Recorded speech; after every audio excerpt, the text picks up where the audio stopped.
Namaskritya Naram Cheva Narottamam Devim Saraswatim Vyasam Tato Jayamudire Nashraveshu Vajreshu Nityam Bhagavata Sevaya Bhagavati Kunamsakhe Bhagavati Nashiki Krishna Sudamo Bhagate Dharmadhyana Kladashat Esha Purnarkadanavita Sarvedanta Sarvani Shivagraveshite Sarvajatriptasya Nanyatra Sarvachikoche Krishna Truya Bhagavata Vivu Sarvashraya Pratishoke Pratyakshaya Nanartakaya Priyamaya Bhagavata Shuchara Shyanga Tate Kahini Gopi Krishna Srimad Bhagavatam Mahaprabhu Ki Jai. This is Saturday Bhagavatam class. Oh, no card. The card is on my desk under my bed. This is Saturday Bhagavatam class. I don't know what the day is. What's the day? November 8, 2025. We're starting 6th Canto Bhagavatam with the commentaries of Vishwanath Chakravarti Thakur, translated by Bhanu Swami. And he gives a little summary of the chapter here. You can read it. Actually, the summary is in this in the BBT book. There's a little summary here. Okay, this of course Pariksha, who's Pariksha speaking to? Sukadeva Goswami. So it's always important to keep in mind who's speaking to whom and what is the subject. So every canto of Bhagavatam has a subject, and it's characteristic of a book to be called a Purana has 10 subjects in it. One of them is Srishti, creation, one is avatars, and one is showing the mercy of Krishna. One is the ultimate conclusion, the summum bonum, which is the Prema Radharani, which is the title of the 10th canto. So the 6th canto discusses Poshana Tattva, which means protection. So there's many stories in this book, in this canto, 6th canto, to describe how Krishna protects devotees. Sometimes people give the argument that Krishna only protects good devotees. I'm not a good devotee. I only follow 2 principles or whatever. Some devotees are only vegetarian, and that's about it. But they chant Hare Krishna, I like Krishna, and Krishna is their Ishtadevata. Krishna is a worshipful person. You found it? No. In the computer, look in the computer. Inside the computer. Left-hand side. So, Krishna is their worship. No matter what they are or what they're doing, it's not so important. It's where's their abhiman, where's their mentality. If you ask them, you meet them, they have neck beads on their neck and long gray hair and a beard. They say, follow any principles. I try to follow one.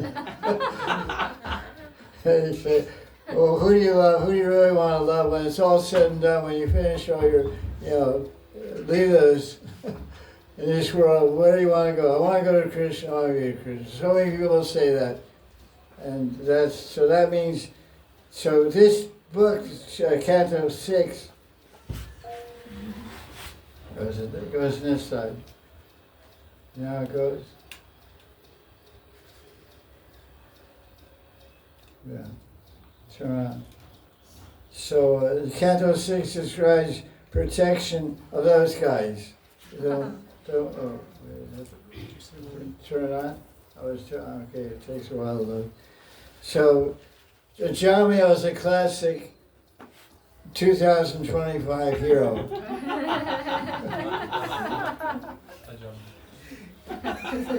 He's our exemplar, he's our guru. Jamio Ki Jai. He started off good, but he went crooked. Sound familiar? Yeah.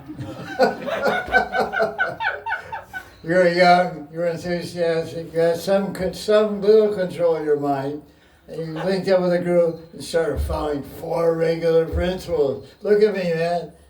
And when I first rode with no hands on my bicycle, I called my mother out to the street. Mom, I want to show you. I can ride my bicycle without holding the handlebars. So I went like this. And my mother said, very good, I crashed. So I said, pride precedes a fall. So Ajamil, this is sixth canto, first class, Saturday, November 7th, 8th, November 8th, 2025. So Ajamil is a classic. He started good, he followed the principle, he worse than Ryan, went to Mount Arti, chanted 16 rounds, followed the 4 regs. But then he started drinking cakes. The regs were replaced by cakes of beer. I don't know. I don't remember the story so clearly. But as far as I know, he only broke one principle. He didn't actually break any principles. But the principle he broke was his Varna Dharma. Because Varna Brahman was married to a Brahmin, and that's all Dharma. But then he fell in love with a prostitute, and then he married her and had 10 kids with her. But he was, I don't know, it doesn't describe he did any puja. He stopped all his bhakti practice except one.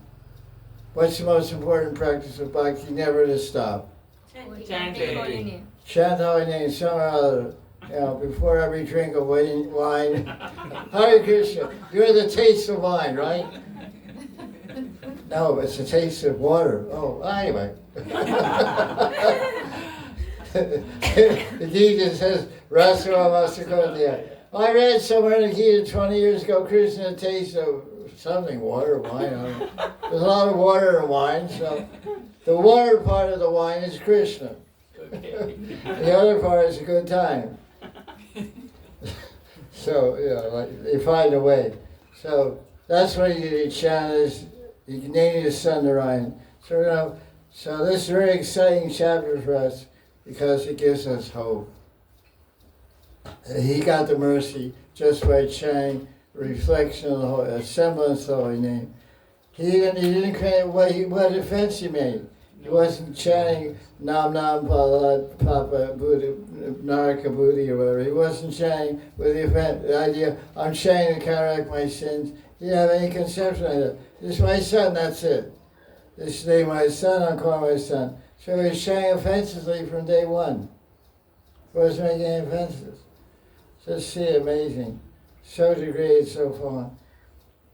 So this chapter describes one guy is really in the darkest zone of Kali Yuga, 2025.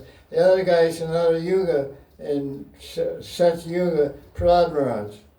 That's in the 7th canto. It also continues describing somebody who got protected by the Lord, but he is a Premi Bhakta.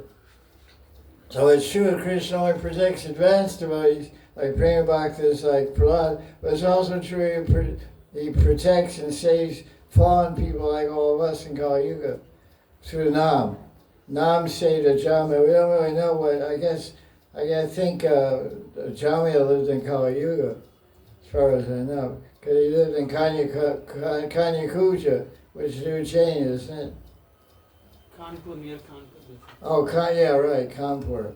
Kanpur is called Kanyakuja, some kind of Devi name. So let's see a BBT summary here.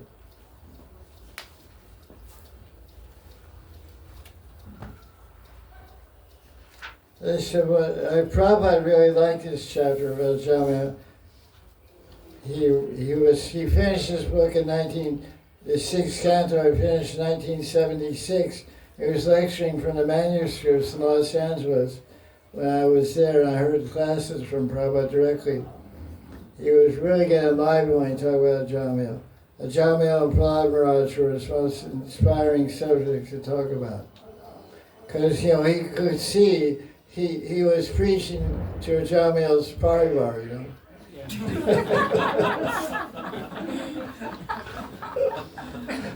Parivar means family members, descendants.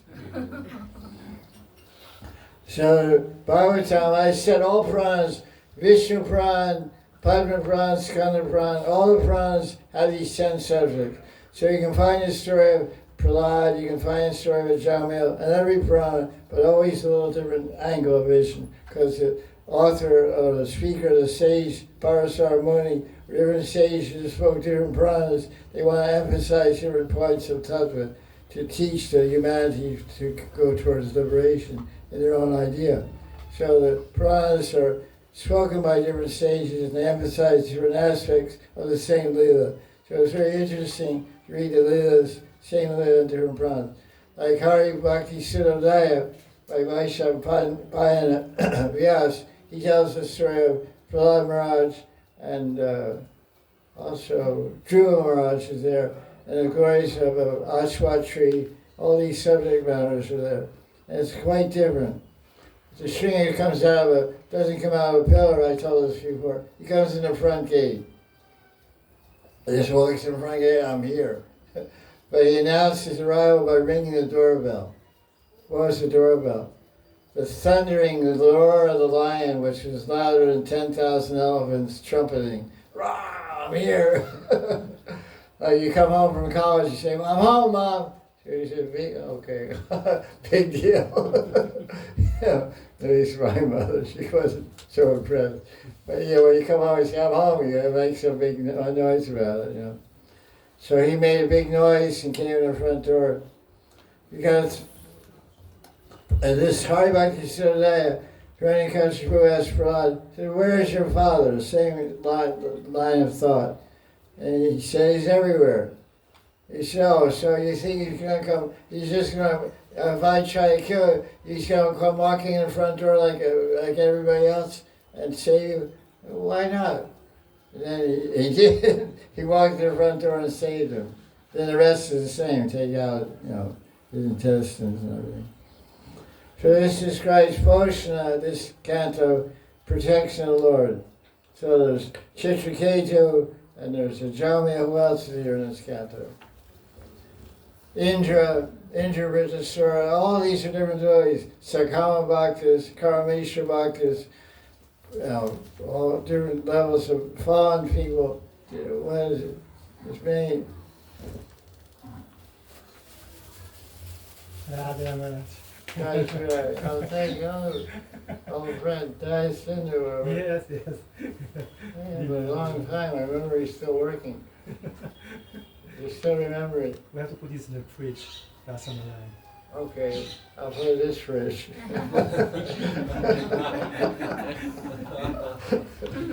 Thank you. So, Indra gets protected, Chitraketu gets protected, because they got trouble, Parvati, etc. Indra and Vritasura, he had a tough time with him. He got protected. So this is what's going on here. Let's see. So summary of chapter 1, 6th canto. Vishnu saved him from the Yamadutas. He was destined for a sinful reaction for all his life. And then the commentary, because the chapter itself describes ways to counteract sin by karma, by gyan, etc. All of them will, by karma, you do different yagas and pujas. Like you read in different Puranas, you do this yagya, you get free from the sin of killing a Brahmin. So there's karma kanda Brahmins in India. When you do something bad, you go to them and they say, well, I did this. And they have all these books, they look them up, or are trained and they know all these things. Oh, you have to fast for 1 month, do Chandrayana Brata, or this different kind of bratas, do this kind of charity, and you'll get free from reaction. You won't get slammed, you won't get a reaction. But the problem, which is brought out by Shukadeva Goswami, enlightening Parikshit, the karma removes, there's no reaction. Okay, that's good. I won't be born as a monkey next life. Or whatever, because I did some, karma, some atonement, some prayaschitta. But still, I'll act like a monkey next life, in my monkey life or whatever. I'll see, it keeps rolling, the karma, if you come in human form.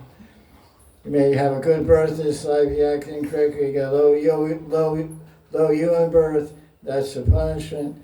But that won't happen, But the main thing about bhakti, which distinguishes, it takes out the ignorance which is the cause of sin. So the bijam of sin is destroyed by transcendental wisdom connected to Krishna. Because Krishna is in the heart of the bhakti who's developing transcendental wisdom. Because Gyan itself, Vedantic Gyan destroys sins, but not the seed. But Bhakti Gyan destroys the seed of Bhakti, because Krishna is in the heart personally doing it. What's the verse from second canto? Shrinatam Svakata Krishna Punyashala Kirtana Ridyanta Study Vajrani Vidunati Sri. Krishna says, I'm in the heart and I'm going to take away his sin. So every time Jamil committed a sin, he said, hey Narayan, bring my slippers. Narayan, bring me some rasmalai. I mean, it's calling his son, not Bhagavan. Bhagavan. Of course, we pray to Bhagavan, bring us rasmalai. Oh, Bhagavan, bring me some Radharani Mahaprasad. And it comes, it works. So, yeah, that's true. So, like that. So, the only bhakti takes out the seed of sin. Because Krishna, he said, you're doing bhakti, you're trying to learn about me and remember me and learn all the tattvas, I'll remove your sin. So that's one of the main points of the chapter. Because that's the proof is that Jamil, he was like elephant bath. You take a bath, what's it called, hati socha or something. Kunjara Sauchavat. How's it? Kunjara Sauchavat. Oh, Kunjara. Sauchavat. Yes, Kunjara Sochavat. Kunjara is a Sanskrit name for elephant. Sochavat, Vat means possessing the tendency to get clean like an elephant. Vat means possessing the tendency. Bhagavan means you possess the qualities of Bhagya, which means beauty is Bhagya, wealth is Bhagya, renunciation, power, and fame, all this. For Krishna has it all. Saishvaya Purna. So, Kanjara Sochavat, you have the tendency to get clean like an elephant. I use soap. Hot water.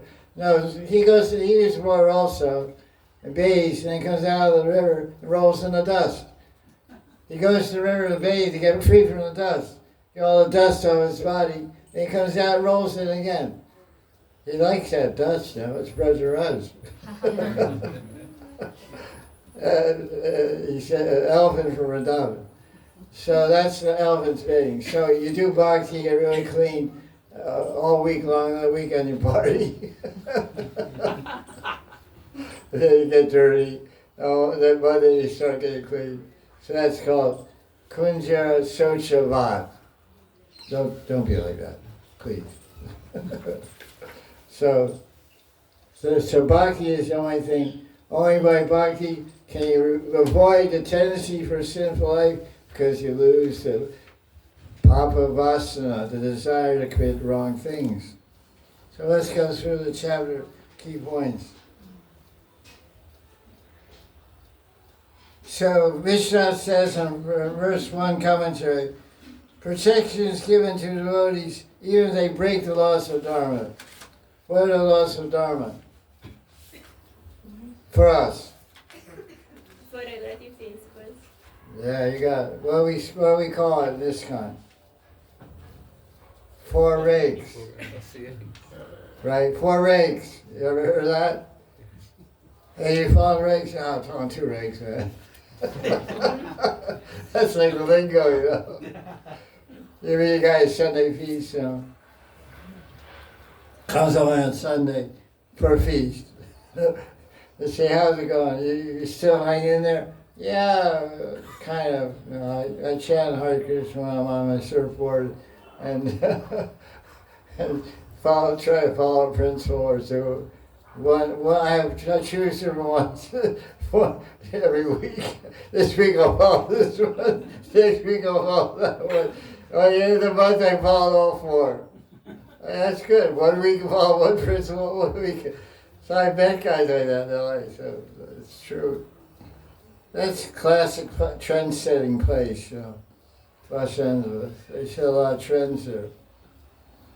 Wrong ones. So Chitraketu was protected, Indra was protected, Ajamil. So the Vishnudus came to rescue Ajamil. So what happens was, how this is progressing, the fifth canto is about hell. How everybody goes to hell. You know, you eat KFC. You know what KFC is? Kentucky Fried Chicken. How you know so well? I ate too much of it. Okay, so honest. Usually try to pretend we're not like that. Not me. I was born an angel, don't you know?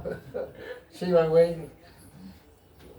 Yeah, KFC. So you eat chicken, which is cooked in oil, then what happens? We're in a special place for it. Kumbi. Paka. Paka means cooked to a crisp. There's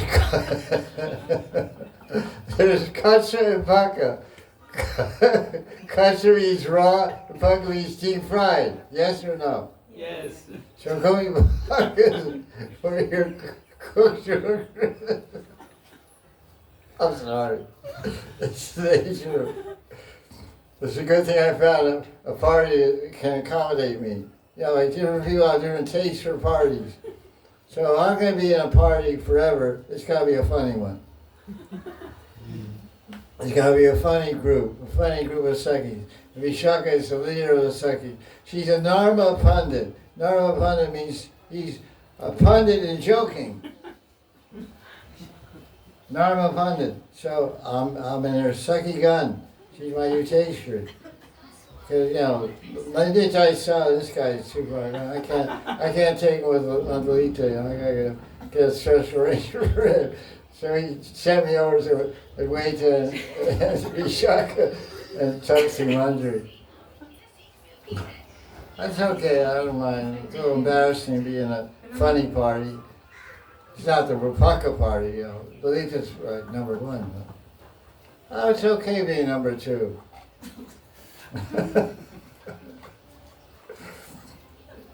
So after hearing all about hell from Shukadeva Goswami, Parikshit said, wow, man.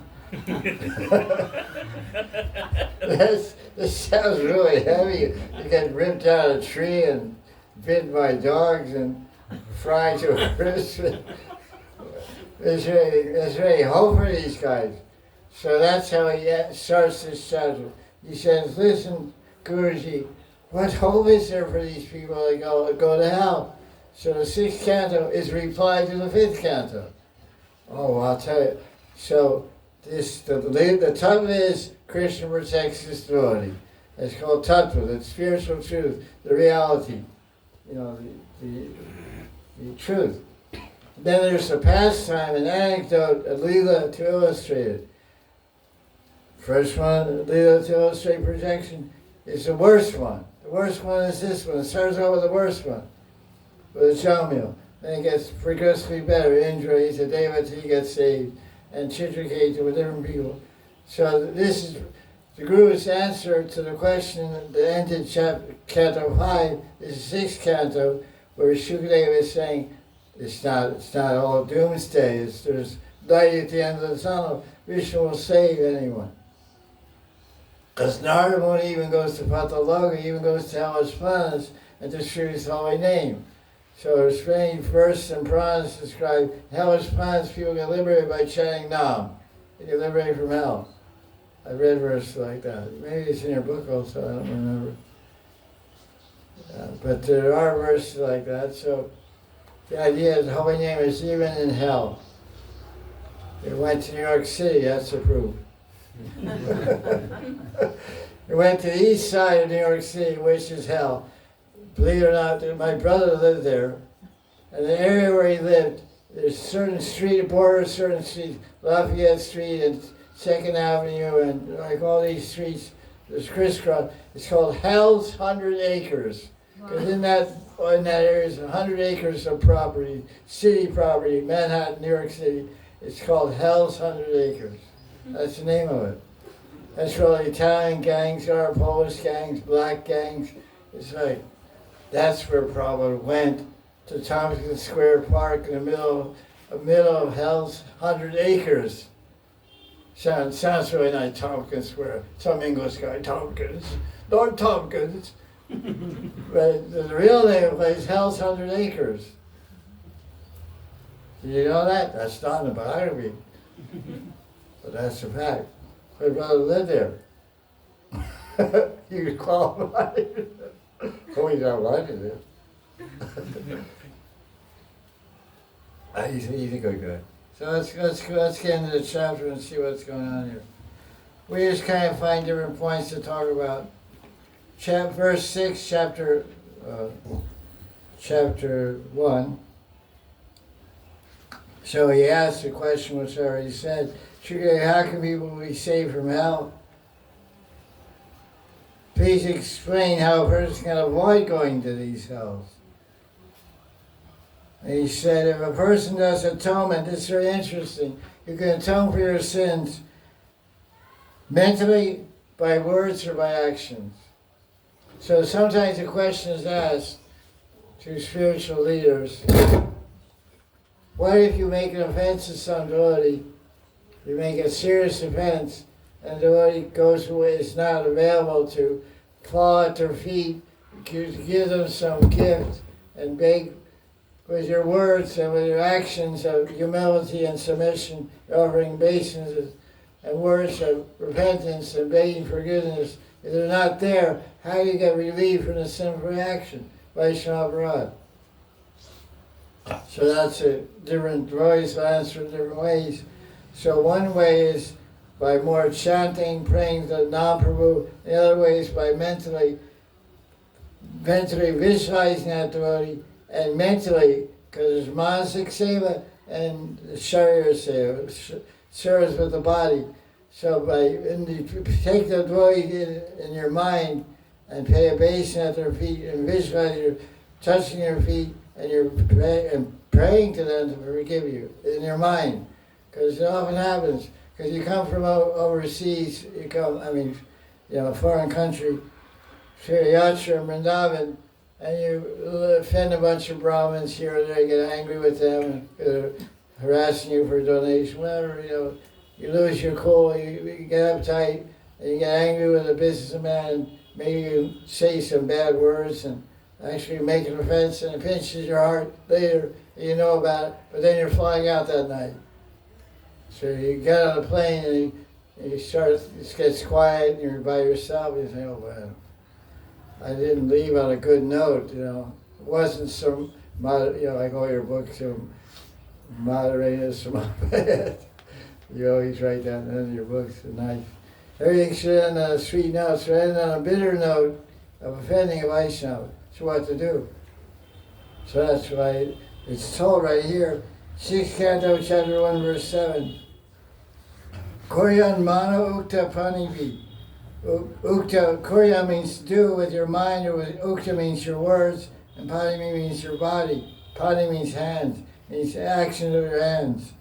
Action of your hands and body, voice, words, and mind. So you can do atonement that way.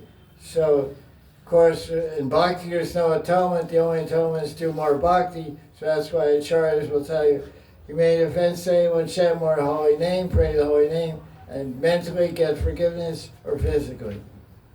So that's the point of that verse. I thought I highlighted that we should understand the extent of mercy that Krishna grants, the facility that Krishna gives us to get free from our offenses. Even mentally we can rectify our bad activities.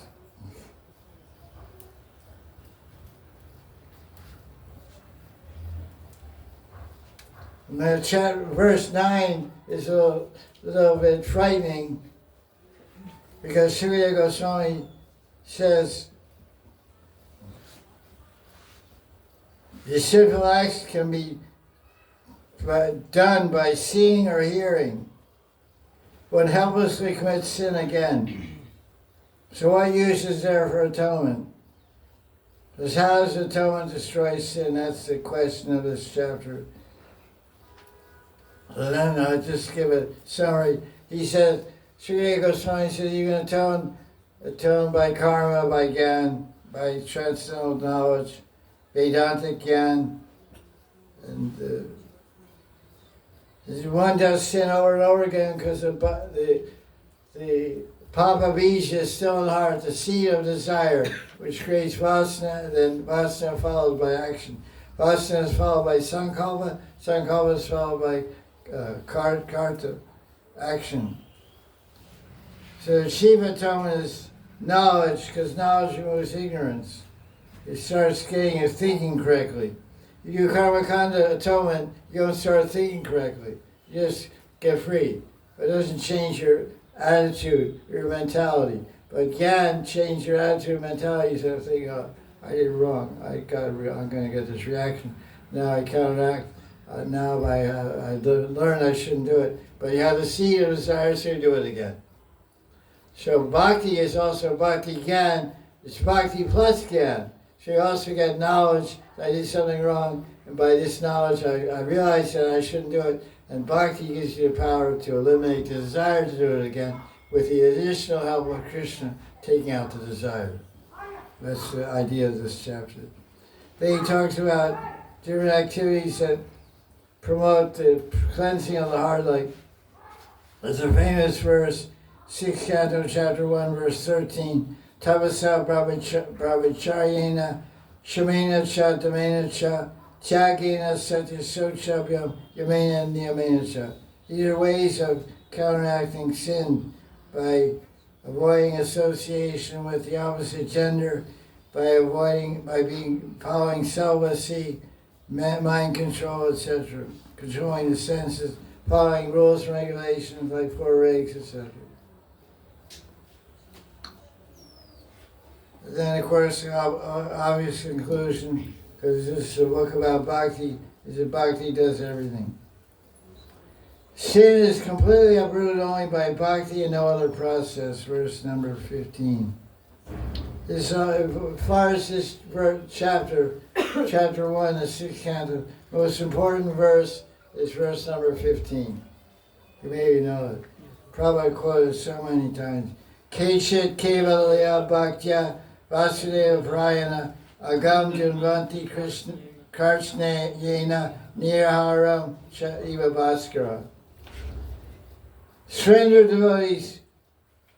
People surrender to Krishna, completely destroy sins by bhakti alone, just as the sun destroys fog. So, bhakti is compared to the sun. What's that famous verse in Chaitanya Charitamrita, which is the motto of Back to God magazine? Krishna Surya Sama Maya Andakar Jaha Krishna Taha Nahi Maya Radhikar. Krishna Surya Sama Maya Haya Andakar. Andakar means makes you blind. Kar means do, Anda means blind. Ignorance, Maya, makes you blind to the spiritual reality. Krishna Surya Sama, Krishna Bhakti, Krishna Kripa, Krishna Nam is like a sun, equal to the sun, to destroy all darkness and ignorance, which is compared to Nihar. Nihar in Sanskrit means fog. What do they say in Hindi? Kuhar? No. Kora. Kora is fog. It's almost Nikara. It's Nikara. Nihara. Nihara in Sanskrit. Kora in Hindi.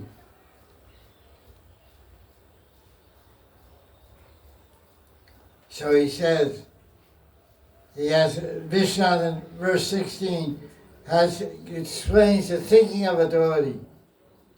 Krishna may or may not throw me into hell for my sins. But it doesn't matter what happens. Krishna is always my goal of my life, no matter what happens to me. And I belong to Krishna. So the devotee thinks like this, doesn't do any atonement to avoid hell. He or she just does more bhakti.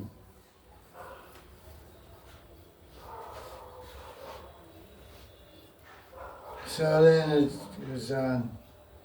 This is verse 18. It's interesting because the commentary of Vishnu gives an idea of how acharyas approach Shastra, how acharyas approach Tapa to explain the truth. or how the Vedas themselves present the spiritual subjects. He says this: positive and negative statements are both used in Shastra to prove that bhakti destroys all sins, whereas jnana and karma do not. They just destroy the reaction, the fall, the karma fall. So then he Sanskrit verse describes that. So the verse is showing negative. He says, even when you do great atonement, lots of prayaschitta, it can't purify someone who is against Narayan. Just like you can wash, if you have a clay pot, you can have liquor in it, wine, or usually keep wine in clay pots, etc. When the wine is there, no matter how much water you put in it, it's, by Vedic definition, according to shastras on these type of things, Sadachara Shastra, it's always contaminated. Because wine, if it touches any clay or any substance like that, it contaminates it. So someone who's an atheist, a Gnostic, no matter how much atonement he gives, it won't create bhakti in him. I mean, anyone for that matter. Atonement, doing acts of atonement don't create bhakti to begin with. Bhakti is created by bhakti by another bhakta, or sometimes by Krishna. It instills the bhakti in your heart directly.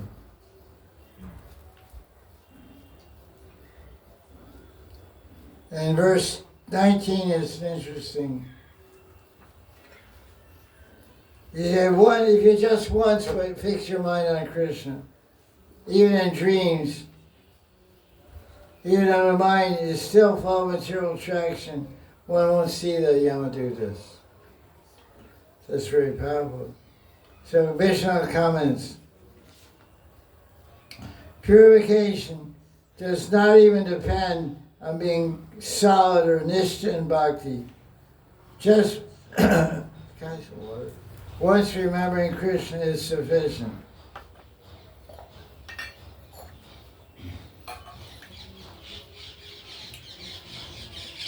He says, Krishna says, if someone doing bhakti commits sin again, it's like the bite of a snake without teeth. Because in the teeth, the poison is in the teeth. Inside the teeth there's poison, there's opening at the end, so when they bite you, they pump the poison through their teeth into your body and you die.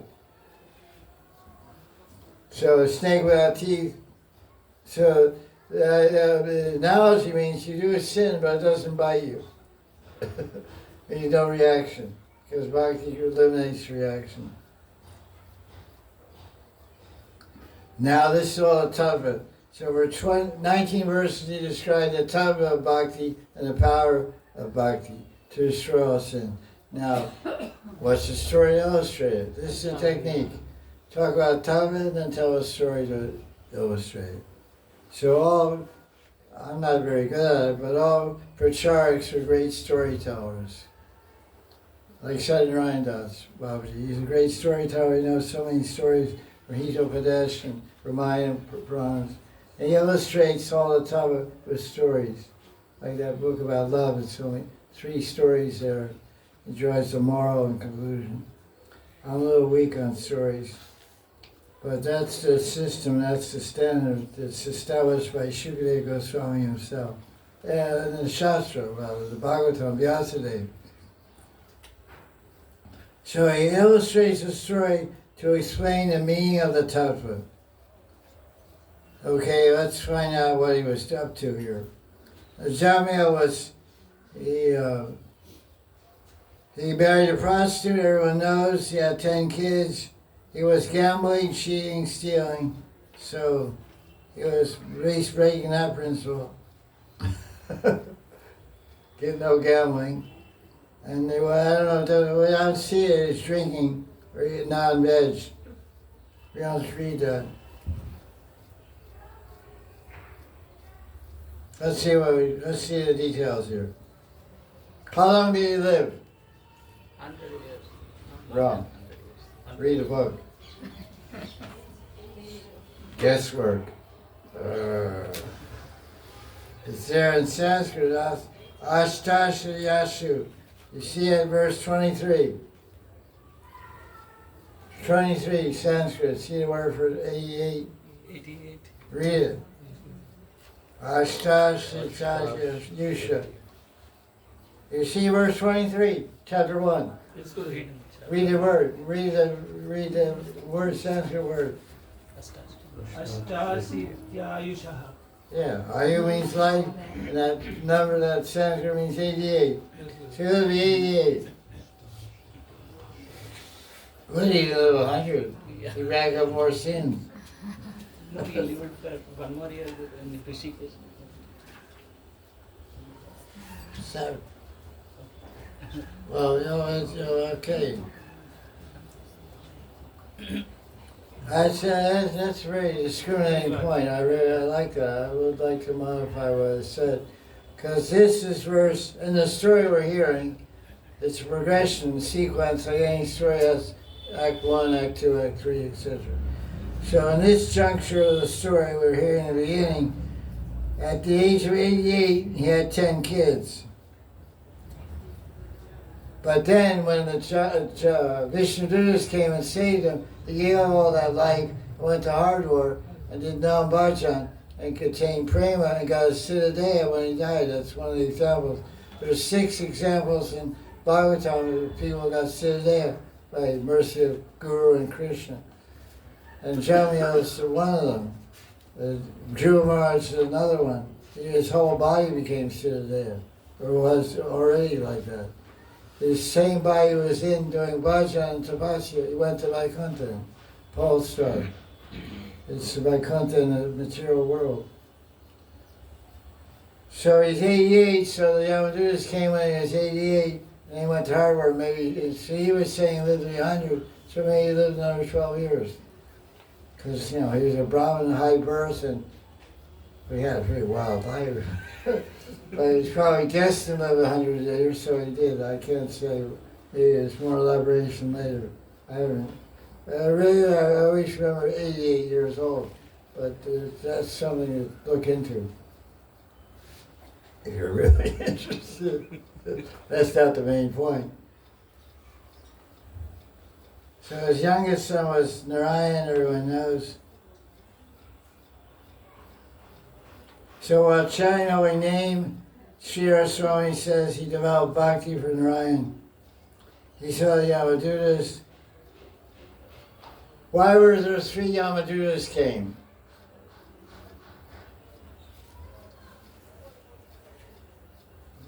Tricky question. The answer is in 28. Why not 4? Why not 5? Why not 1? 1 can do the job. You ever see Yamaduta? Ever see paintings in Bhagavatam? You want to mess with more than one of those guys? One is enough to take you out, or how big you are. 3 guys came why? Because of different types of sin made with body mind. One guy was taking his body for all the body sins. One guy was coming to take his mind for all his mental sins. One guy was taking his atma for the big punishment. That's what it says in the commentary. There's 3 guys that came, because there's 3 types of sins you can do. Body. One guy came for body sins, one guy came for verbal sins, one guy came for mental sins. Watch your mind. Jayatam Vishyam Punsam. Sagastam Jayate. Sangat sanjayate kama kama Kala Vijayate. Krodhatavati sammoha sammoha smriti brahmashat buddhinashat Pranashat Pranashati. Buddhinashat Pranashati. You think of some object to enjoy, and you lose your brains. Your pran, your life gets destroyed. Think of Krishna, get liberation, get prema.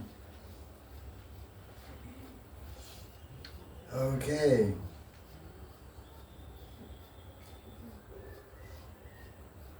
The three servants of Yama approached him to take care of his three sins. There must have been a lot of them. Took three of those guys. They look pretty mean sometimes. They were dragging him from his heart. Verse 31. It says, what does it say? Vikarshito antaridayad. Prabhupada makes nice commentary on this verse. We can read it. Because Prabhupada Prabhupada has two enemies in this world. Advaitins and scientists. Doctors. All those allopathic characters. If they weren't for them, I wouldn't be sitting here.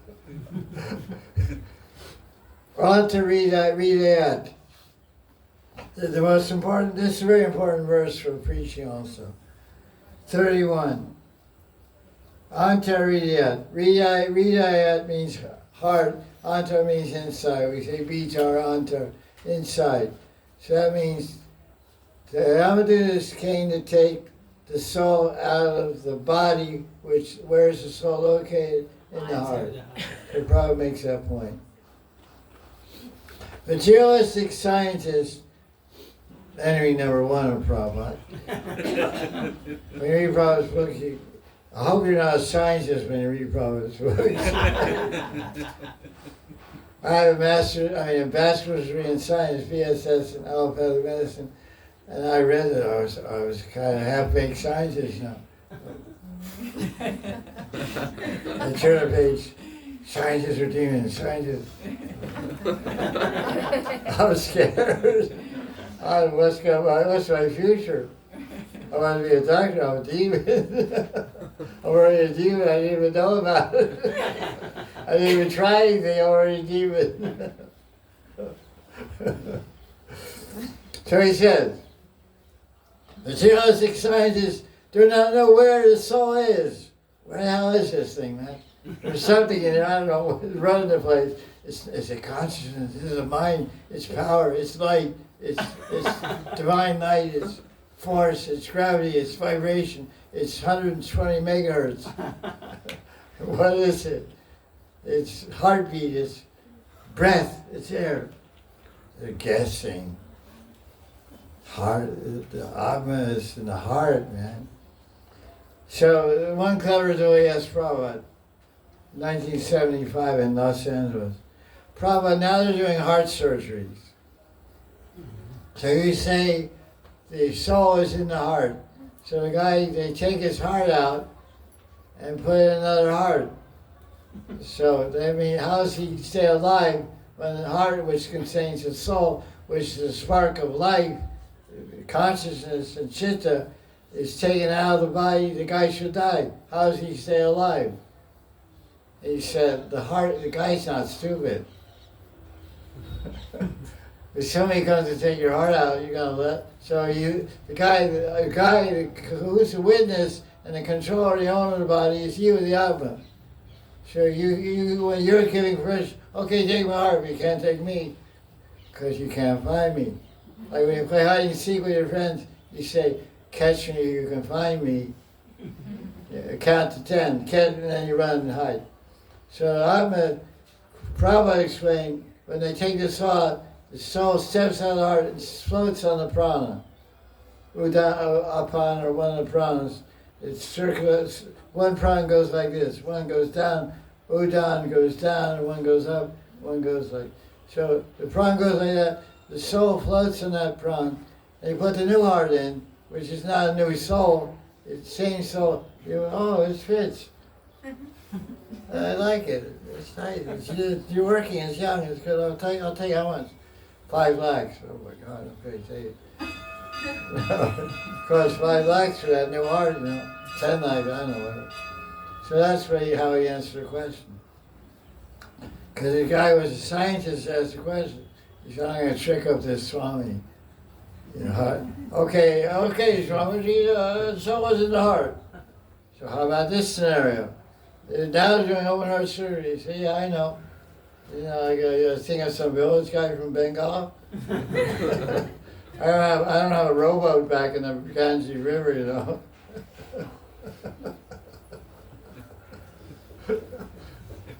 I'm a devotee, I'm learned, I'm educated. So he said, no, it's not like that. That's what I said. Prabhupada, no matter how many people try to catch him or stump him or defeat him, they never did. Never will.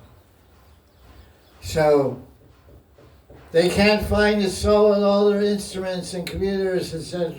This verse explains very clearly the soul is in the heart, the core of the heart, anterior. And it's from the heart the Yamadutas were taking the soul. So that's what the Sringade did too. He took the Atma out of Hiranyakashipu's heart. Where did he take it? I asked a question. Hear my question? The Sringade took the Atma out of the heart of Hiranyakashipu. You agree? Everyone agree? Yes. Yes. Yes. So where did Vishnu take the heart? Where means in which place? Where did he go? Hiranyakashipu, where did he go? He went to Vaikuntha, you jerk. Yes. He's a chowkidar in Vaikuntha. And then the other tattva is there, anyone Vishnu kills gets liberated. You forgot that? Ding dong. Isn't it true? If Vishnu personally kills you, so I said, where did he go? Where did he take his heart? Oh, I don't know. He took it to the medical hospital. It's in storage and freezing. It's the same for the next demon. Transmitted to some other. Because he made a will when he died. I leave my organs. I donate my organs. Before you kill me, let me make out my will. Dear Nishrine, please donate my kidneys to my grandmother. Please donate my liver to my uncle. Please donate my heart to my friend Samasura. I heard he had a heart condition, so please donate my heart. It wasn't like that, you know. So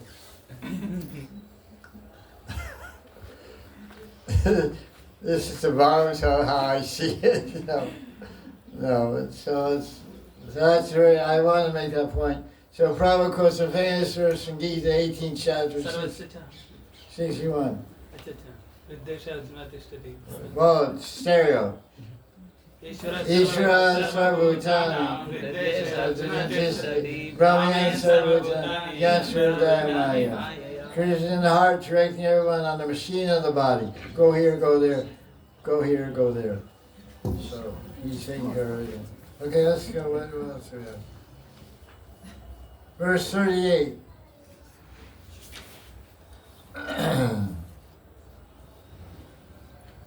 So the Vishnu-dutas, they met the Yama-dutas, and because Yama-dutas are representative of Yamaraj, and who is Yamaraj in relation to Dharma? Dharmaraj. He's called Dharmaraj, and how does he appear in Dwapara Yuga? As Yudhishthir.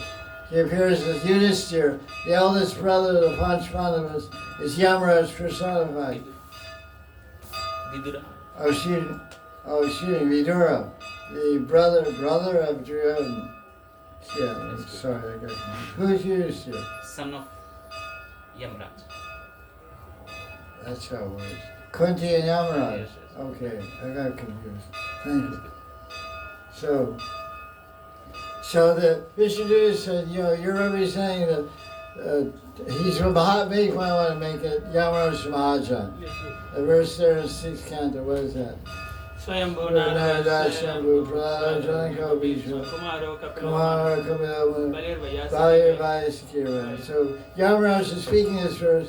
He said, I'm a Mahajan. So your father is a Korpati. Do you have any money? Yes. Yes. Bill Gates' son has a few dollars. Well, he has one, I don't know that. So the Vishnu said, look, your father is the god of Dharma. So tell us about Adharma and Dharma. That's verse 38. And then he said, 38. 39. This explains the transcendental identity of the Vedic literature.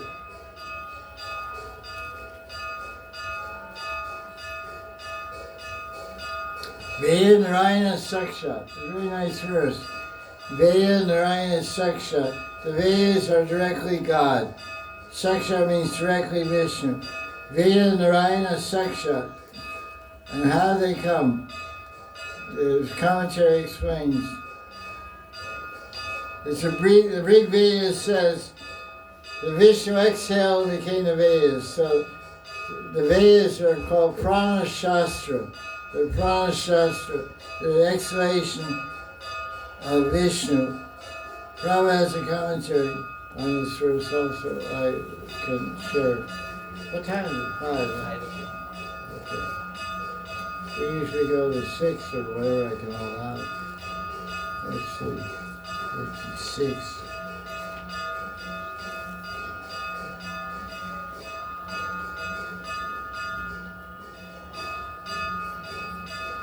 Prabhupada has a commentary on this verse, number 40, chapter 1.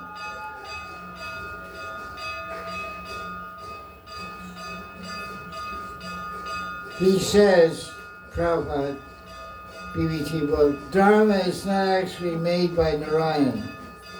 He didn't sit down and make it. It's just he's made of it. It's made. Its very nature is Swayam Dharma. Why is that so? Because the Rig Veda, the same verse, Asya Mahato Bhutasya Nishwasitam Nishwas. Nishwas means breathing. Nishwas Sitam Etat Yad Rig Veda Iti. It says the injunctions of Dharma emanate from the breathing. So he doesn't do any effort. He doesn't sit down and write Sanskrit on palm leaves on some shastra like Vedas. Ganesh wrote the Vedas for Vyasadeva. It's just he's breathing Dharma. Like sometimes people see a healthy man or a healthy woman, they see you're in a picture of health. You're in a picture of health. You look so radiant, so pleasant, so happy. So Narayan or Vishnu is the picture of Dharma. He's made of Dharma. He breathes Dharma.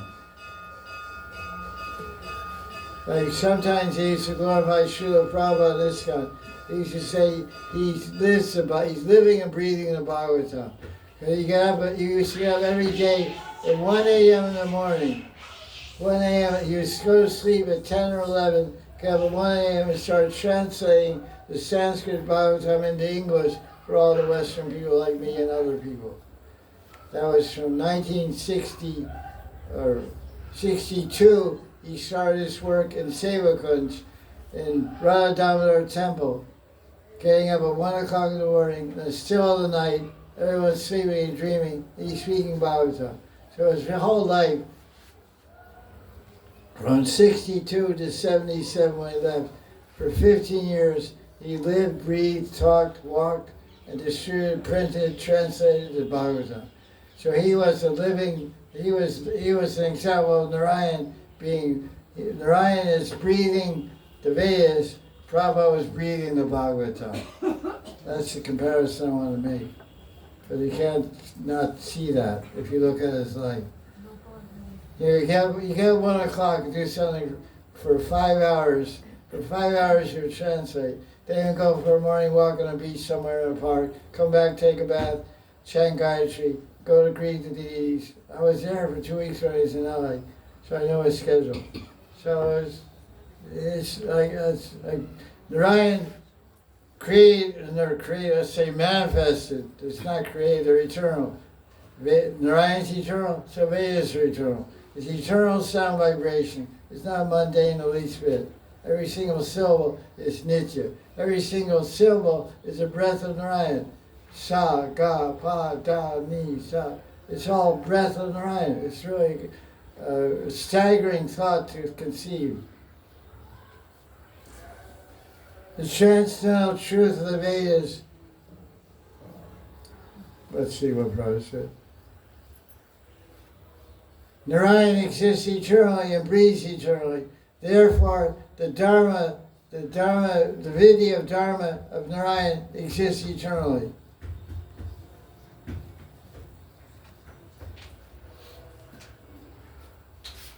Vedic principles should be understood to be Vaishnava principles because Vishnu is the origin of the Vedas. Vaishnava means the devotee of Vishnu. The Vedas contain nothing but instructions of Vishnu. The one who follows the Vedas is a Vaishnava. Okay, I just wanted to share that commentary. Let's go on what we have. Verse 42. This is also a very frightening verse. It's good to know the idea of this verse. Surya Agni Kam Maru Deva Soma Sanyayani Disha. What else we have here? Kam means ether, sky. Swam Dharma Iti. Yeti Dayasya Sakshina. Key word here is Sakshi. Sakshi. These are the 13 witnesses. There's not one witness, there's 13. So there's nothing one can do that isn't seen and recorded. Big Brother is watching you. Yamaraj, you can read Garuda Purana. Garuda Purana describes a lot about hell and different things, very interesting tantric topics in Garuda Purana. I read an English translation. And in there it describes that Yamaraj has a lot of secretaries. His personal secretary is called named Chitragupta. Chitra means writing, recording, and Gupta means secretly. So he's named for after what he does. He's like, what he does. He writes, he records everything. He has 20 female secretary assistants and 20 male that assist Chitragupta, collect the information. So what are they called? They're called Shravanis. They're called Shravanas and Shravanis. There's 20 Shravanas, male secretaries, and 20 female secretaries. They all have a Sony tape recorder. No. Mini tape recorder, mini recorder. No. And they record because there's nothing a human being can do that doesn't make sound. What's the proof of that? Breathing.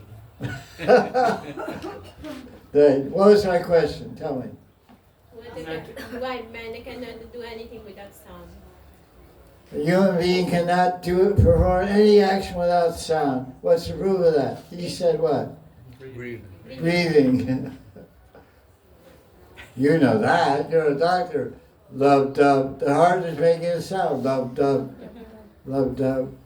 I'm dumb. I'm dumb. I'm dumb. Love dub. In the medical books I read, it said heart sounds love dub. When I was in college, I joked with my friend because I was younger. I said, actually, I should say I'm dumb. Dumb. I'm dumb. I'm dumb.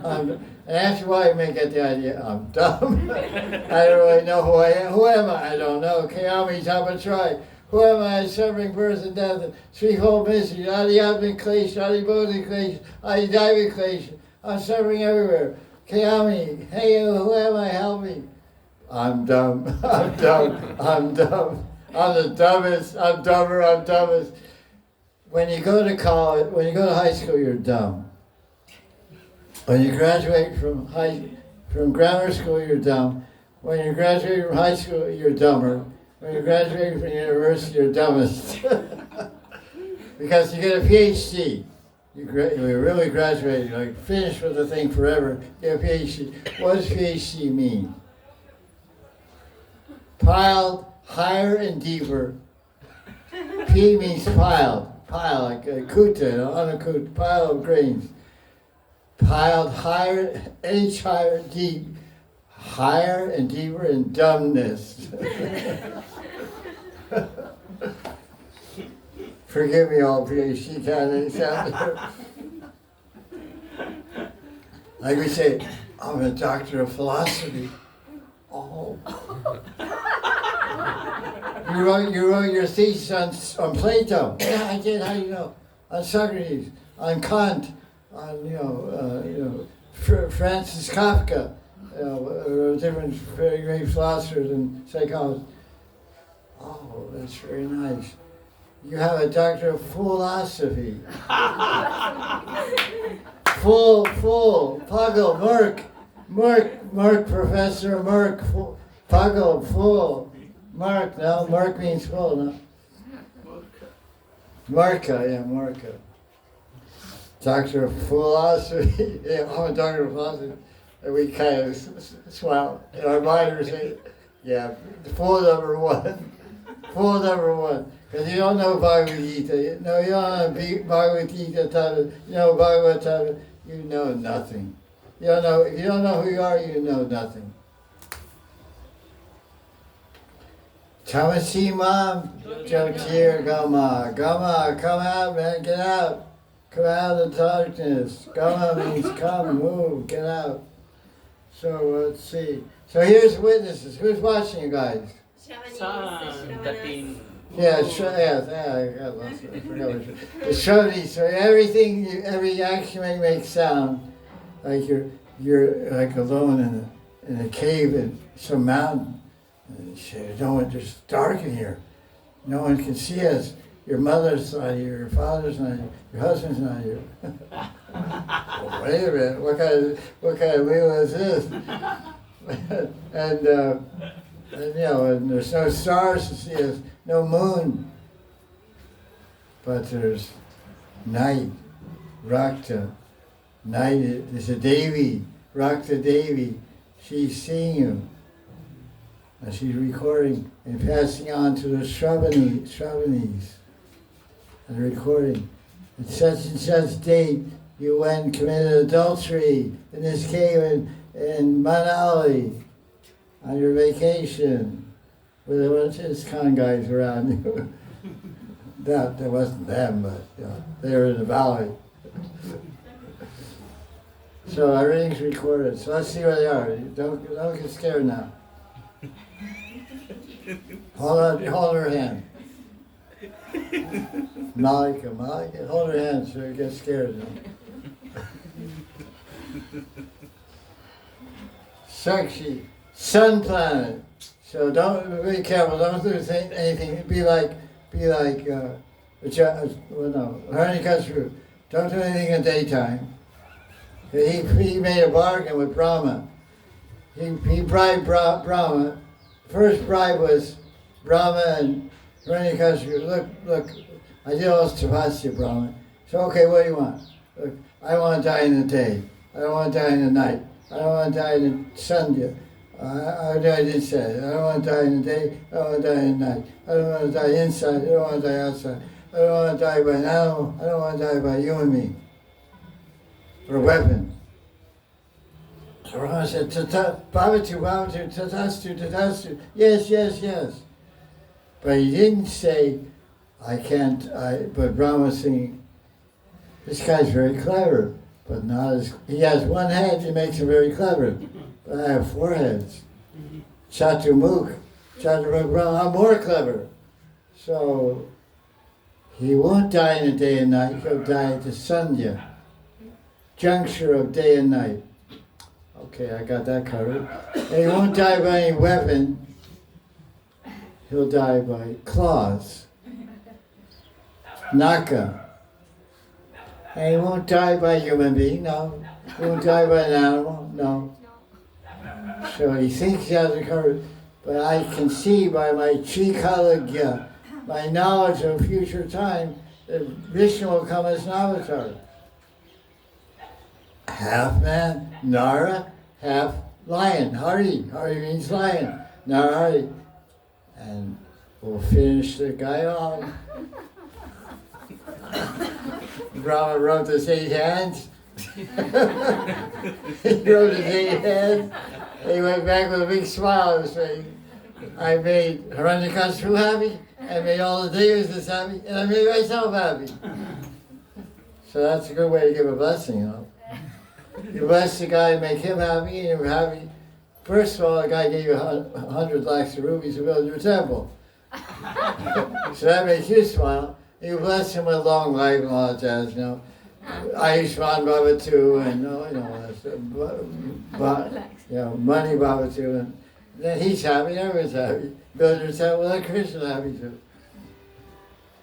So that's the sun, and there's fire, sky, air, Devatas, moon, evening, day, night, directions, water, land, and Yamaraj with his 40 Shravanas and Shravanis.